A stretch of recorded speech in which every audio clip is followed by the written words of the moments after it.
Okay, exercise number 9.2.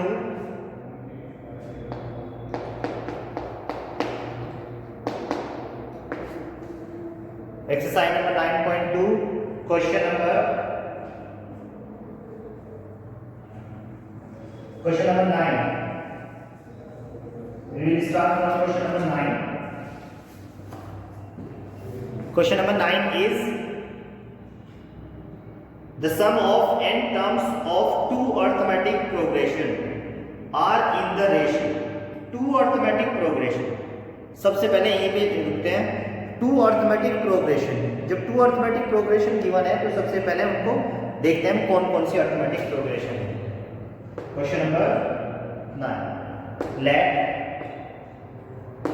First AP first term की first term में a मान लेता हूं. Okay, and common difference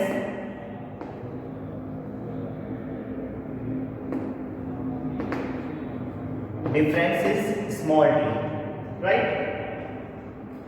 The sum of n terms of two arithmetic progression are in the ratio.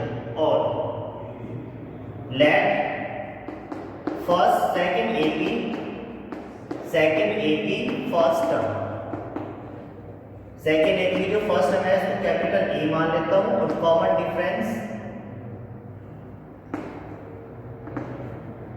Difference is capital D. Okay, तो मैंने ये मान लिया.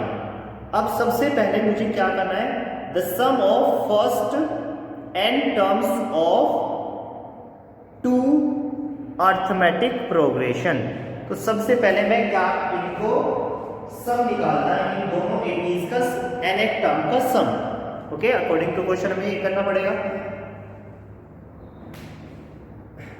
Sn एक को मान लेता हूं Sn1 मतलब फर्स्ट एपी के n टर्म का सम. तो इसका फॉर्मूला बनेगा क्या, Sn1 equal to n upon 2, n की वैल्यू तो n ही है, 2a plus n minus 1 into d. No problem. अब Sn2 या Sn सेकंड ले लीजिए आप, मैंने सेकंड लिखा. Sn सेकंड मतलब सेकंड एपी के nth टर्म का सम. वो हो जाएगा कितना, n upon 2 2a plus n minus 1 into d. Right. अब अकॉर्डिंग टू क्वेश्चन हमें गिवन है, देखो ध्यान से, मैंने इसने कहा टू एपीज आप लीजिए, तो टू एपीज मैंने लिया. फर्स्ट एपी फर्स्ट टर्म मैंने स्मॉल ए, उसका common difference small D. Second AP का फर्स्ट टर्म मैंने कैपिटल ए और उसका डिफरेंस कैपिटल डी लिया. फिर उसने कहा है उनके दोनों एपीज के nth टर्म का सम. तो पहले मैंने फर्स्ट एपी के nth टर्म का सम निकाला, that is n upon 2 2a plus n minus 1 into D. और सेकंड का कितना आ गया, n upon 2 capital A plus n minus 1 into capital D. क्योंकि यहाँ पे n की वैल्यू सेम है, n की वैल्यू चेंज नहीं है, क्योंकि हमें nth टर्म के बारे में ही बात करनी है. अब अकॉर्डिंग टू क्वेश्चन क्या गिवन है, according to question given that उनका जो रेशो है वो 5n plus 4 ratio 9n plus 6 given है. तो according to question n upon 2 2a plus n minus 1 into d upon n upon 2 2a plus n minus 1 into capital D equal to 5n plus 4 upon 9n plus 6. 5n plus 4 upon ratio मतलब 9n plus 6. अब इससे ये cancel हो गया. Is that clear. अब सुनो, हमें बताना है क्या, we have to find the ratio of their 18th term. We have to find the ratio of their 18th term. हमें 18th टर्म का रेशियो फाइंड करना है. देखिए ध्यान से, बहुत ध्यान से देखना.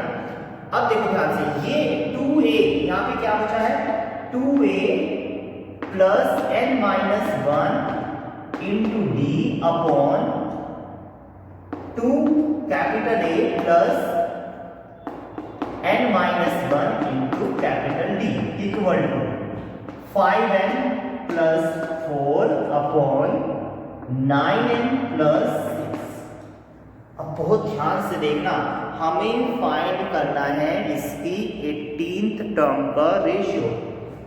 18th टर्म का रेशियो, अगर मैं आपसे कहूं कि 18th टर्म आप कैसे फाइंड करोगे जिसकी फर्स्ट टर्म a और कॉमन डिफरेंस d हो, तो आप क्या कहोगे कि a18 equal to we can write a plus 17d, इस तरह हम लिख सकते हैं, ठीक है ना, a प्लस 17d।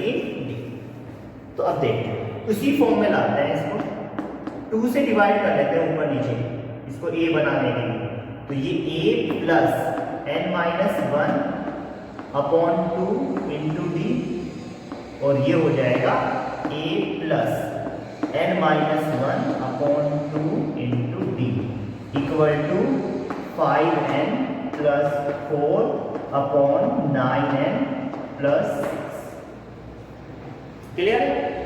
अब ये टर्म्स आ गए, वो ध्यान से देखना, a plus n minus 1 upon 2 into D, n minus 1 upon 2 into D, right, और यहाँ पे a प्लस 17d कंपेयर किया जाए, अगर 18th टर्म का कंपेयर किया जाए, यहीं से समझना है क्वेश्चन, यहीं से समझना अच्छी तरह से, अगर कंपेयर किया जाए यहाँ पे 18th टर्म का सब 18th टर्म का हमें रेशियो पूछा है, तो 18th टर्म को हम a प्लस 17d लिख सकते हैं, और यहाँ पे क्या आया है 17 की जगह में यहाँ पे क्या है n minus 1 upon 2। It means अगर हमें 18th टर्म का रेशियो फाइंड करना है तो n compare by compare n minus 1 upon 2 equal to 17 होगा। बोलो यस या नो? n माइनस 1 अपॉन 2 की वैल्यू कितनी होगी 17, क्योंकि हमें 18th टर्म फाइंड करनी है। अब यहाँ पे एक क्वेश्चन और मैं बता दूं, अगर यहाँ से 100 टर्म फाइंड करनी होती है तो 99 से कंपेयर कर लेते, 20th टर्म फाइंड करनी हो तो 19 से कंपेयर कर लेते हैं। ये बात क्लियर हो गई ना? तो यहाँ से n माइनस 1 इक्वल टू इधर जाएगा तो 34, तो n की वैल्यू आ गई कितनी 35। What is the value of n? 35। Is that clear? ठीक है, तो अब यहाँ पे अगर मैं 35 रखूं n की वैल्यू अगर यहाँ पे 35 रखूं तो ये क्या बनने वाला है? ये बनने वाला है, देखते हैं, a प्लस 35 रखूंगा तो 35 माइनस 1 34 अपॉन 2 17d अपॉन ये क्या बनने वाला है a plus 17d equal to यहाँ पे भी रखना है 5 into 35 plus 4 upon 9 into 35 upon plus 6। भाई 5 इंटू 35 प्लस 4, 9 इंटू 35 प्लस 6, तो देखो ये क्या है, this is the 18th term of first AP, this is the 18th term of first AP and this is 18th term of second AP. तो इसको मैं लिख सकता हूं a 18 अपॉन कैपिटल A 18, मतलब फर्स्ट एपी की 18 टर्म और upon में सेकंड एपी की 18 टर्म मल्टीप्लाई कर लेते हैं। 5 5 जा 25, 2 5 3 जा 15, 15 and 2 17, क्लियर है? प्लस 4 175 प्लस 4 अपॉन 9 5 जा 45, 45 का आएगा 5, 4 9 3 जा 27, 27 and 4 31 प्लस 6, तो आ जाएगा क्या 179, यहीं पे लिख लीजिए 179 अपॉन कितना 1 2 3 179 रेशियो 321, ओके 179:321, ये रेशो आ जाएगा उनकी 18th टर्म का। आंसर चेक करिए, जल्दी से लिखिए।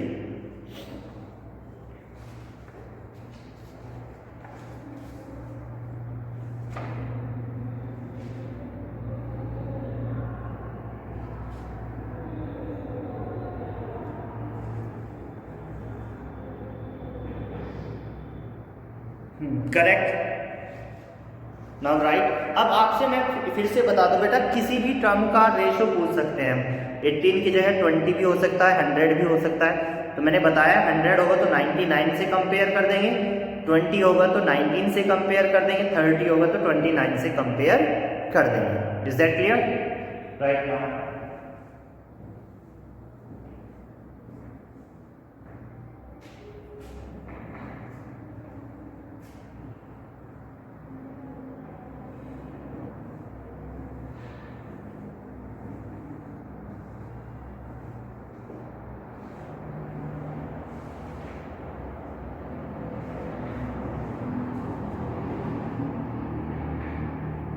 completed. Okay, next question now.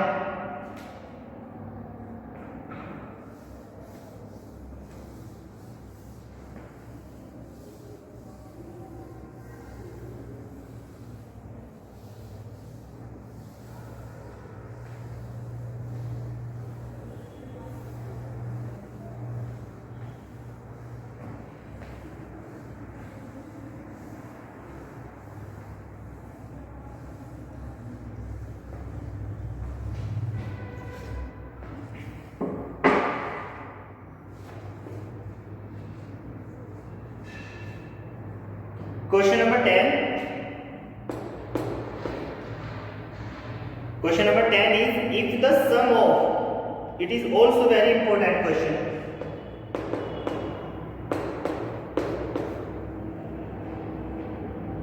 If the sum of first P terms of an AP is equal to sum of the first Q terms, then find the sum of the first P plus Qth term. Given, what is given? Sum of first P terms of an AP is equal to the sum of first Q terms of that AP. Okay? तो simple, पहले आप बिल्कुल definition, मतलब जो question में given है उसको बहुत अच्छी तरह से रीड करोगे, उसको समझने की कोशिश करोगे। तो सबसे पहले गिवन है आपको SP equal to SQ, SP equal to SQ, मतलब एक AP है, उसकी फर्स्ट Pth टर्म का जो सम है वो फर्स्ट Qth टर्म के सम के बराबर है। तो मैंने इसीलिए लिखा SP इक्वल टू SQ। अब सिंपल वो तो आप लिख ही लोगे, लेट द फर्स्ट टर्म, ये तो लिखना ही है। जब देखो याद रखो, जब भी PQR या ऐसे कुछ क्वेश्चन आ जाए, वेरिएबल में क्वेश्चन आ जाए, जैसे PQR में आ जाता है, तो वहां पे फर्स्ट टर्म A, सबसे पहले लाइन पे ये लिखना है कि let first term is equal to A and common difference is equal to D, ये तो लिखना ही है। जैसे मैं लिखूंगा let first term equal to A and common difference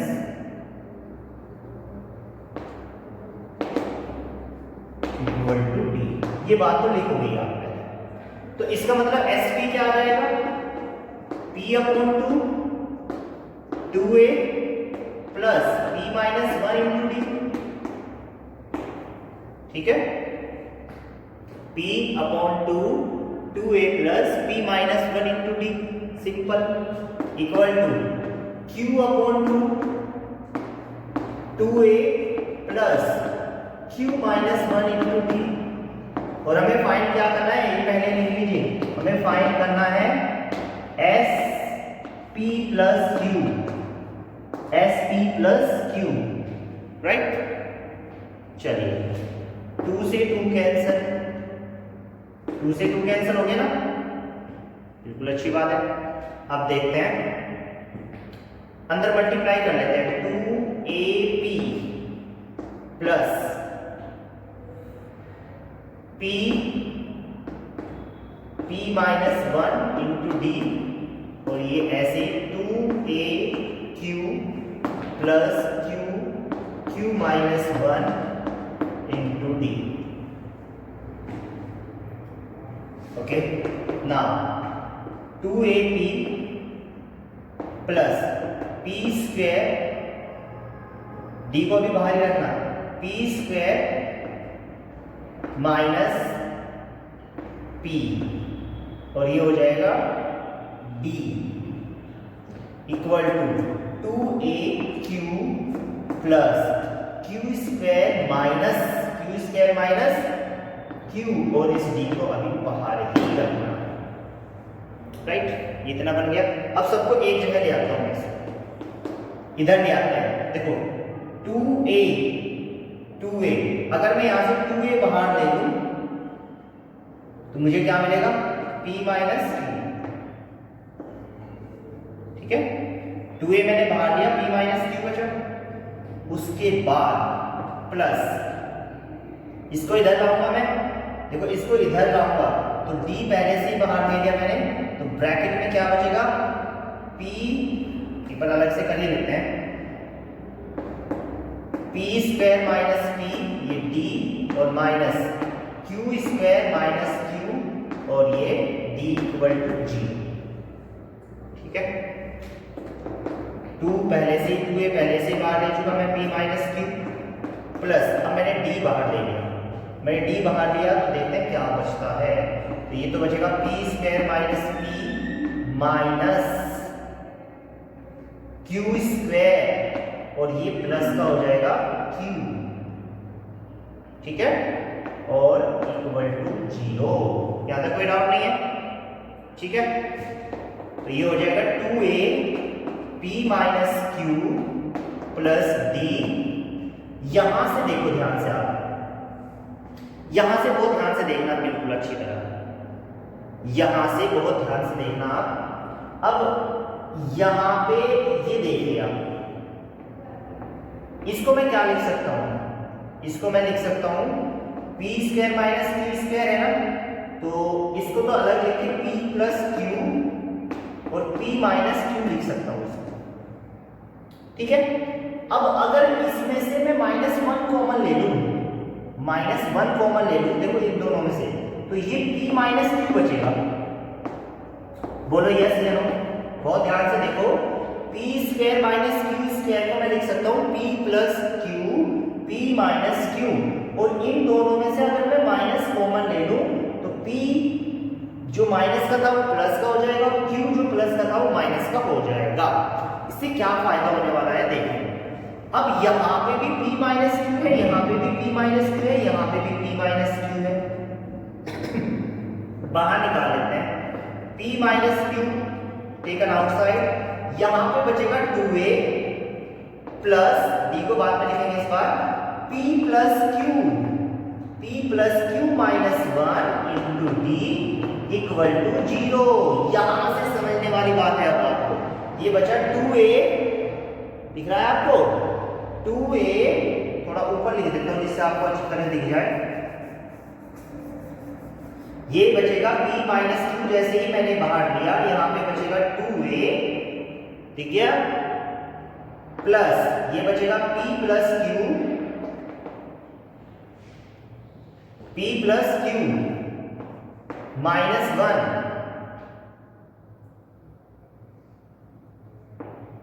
भाई यहां पे तो देखो 2a बचा, और यहां पे देखो d बाहर है ना, तो p प्लस q माइनस 1 इसको इंटू d कर लीजिए, है ना, इंटू d तो इसमें भी रहेगा ना, और इक्वल टू 0। ओके, अब p माइनस q को इधर ले जाओगे, p माइनस q को इधर ले जाओगे तो देखते हैं क्या होता है, p minus q equal to 0, तो p कभी भी q के बराबर नहीं हो सकता। अगर p q के बराबर हो गया फिर तो ऐसा होगा ही नहीं, p और q बराबर आ गया तो नो प्रॉब्लम, उसका तो एक ही टर्म आ जाएगी दोनों की। ठीक है, इसका मतलब 0 क्या है, 0 ये है 2a plus p plus q minus 1 into d equal to 0, ये वैल्यू 0 है। अगर ये वैल्यू 0 है, बहुत ध्यान से देखना, अगर 2a plus p plus q minus 1, 2a plus p plus q minus 1 into d अगर 0 है तो देखते हैं इस पे क्या इफेक्ट पड़ता है। देखते हैं s p प्लस q की वैल्यू फाइंड करते हैं। अच्छा, s n का फॉर्मूला क्या होता है, n upon 2a plus n minus 1 into D. तो s p प्लस q का फॉर्मूला क्या हो जाएगा, p plus q upon 2a plus p plus q minus 1 into D. अब देखो, बहुत ध्यान से देखो, इसकी वैल्यू क्या है, 0, और ये तो है सेम, तो हम यहाँ पे लिखेंगे p plus q upon 2 into 0। तो इसका मतलब s p प्लस q की जो वैल्यू आ जाएगी वो 0 आ जाएगी। It is answer. Is that clear? समझ आया? नोट करिए अब इसको। Thank you.